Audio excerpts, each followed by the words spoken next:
रामकृष्ण हरी. बघा, गोविंद नावाचा एक माणूस असतो. त्याला 3 मुलं असतात. 3 मुलं असतात. एकाला इंजिनियर बनवतात, एकाला डॉक्टर बनवतात, आणि एक शिकतच नाही.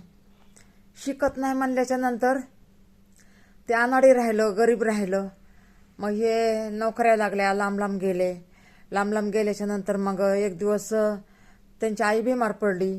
बापाने फोन लावला, म्हणलं अरे पैशाची आपल्याला लय गरज आहे, तुमची आई बीमार पडली, या पैसे आपल्याला लागते. तर ते डॉक्टर म्हणला, बाबा आता काय आपल्याकडे पैसे नाहीत, तुमचे तुम्ही तिकडं बघा आता गावामध्ये.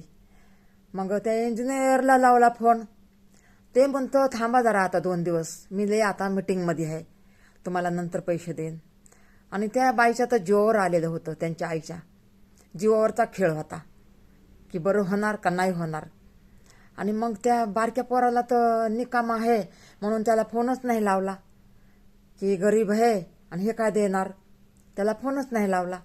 मग त्याला बाहेरून कळलं आई आपली दवाखान्यात लई मोठी आजारमध्ये बसली या म्हणून. शिने ते पळत पळत आला आणि दवाखान्याचं बिल भरलं आणि तिथून पुढं त्या आईचा इलाज झाला. ते ज्या भोळा होता का त्याने इलाज केला आणि इलाज करून ते गेला. आणि हे इकडं रडत बसला. बाप रडत बसला की आता कसं होईल माझ्या बायकोचं. पैसे तर माझ्याकडं काय नाही, हायत आपलं 1-2 लाख परी जास्त पाहिजे होते. मग ते काय केलं, बाहेर रडत बसला मंदिराच्या पायरीपाशी. डॉक्टर सांगत आला तुमच्या बायकोचं ऑपरेशन चांगलं झालं. ते म्हणलं अरे बापरे, माझ्या बायकोचं ऑपरेशन कसं झालं, तुम्ही तर हात लावत नव्हतात.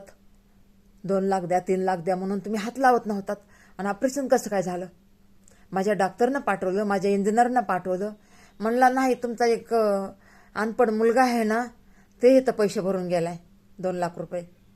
आणि मग रडत पडत त्याच्या घरी गेले. तर ते टाळा मार म्हणजे त्याने घरी घाण ठेवून भाड्याच्या घरात गेला. ते नवरा बायको भाड्याच्या घरात गेले. बघा, ज्याच्यावर अपेक्षा नसती ते माणूस किती आपलं अपेक्षेच्या पुढं जाते. बघा की आपण कधी अपेक्षा पण केली नसती, ते माणूस अपेक्षाच्या पुढं जाते. म्हणून हे बघा, त्याला निकामं म्हणू नका, त्याला भोळं म्हणू नका, त्याचं शिक्षण नाही म्हणू नका. ते मनाचा हुशार असतो माझ्यासारखा. माझं पण शिक्षण नाही काय नाही, पण मी मनाची आहे बघा थोडी तरी हुशार. मी जास्त तर का नाही, पण लेकरं बाळं बघून, संसार बघून, सासू सासरे घरदार आलं गेलं बघून मी व्यवस्थित केलेलं आहे. चला, धन्यवाद. रामकृष्ण हरी.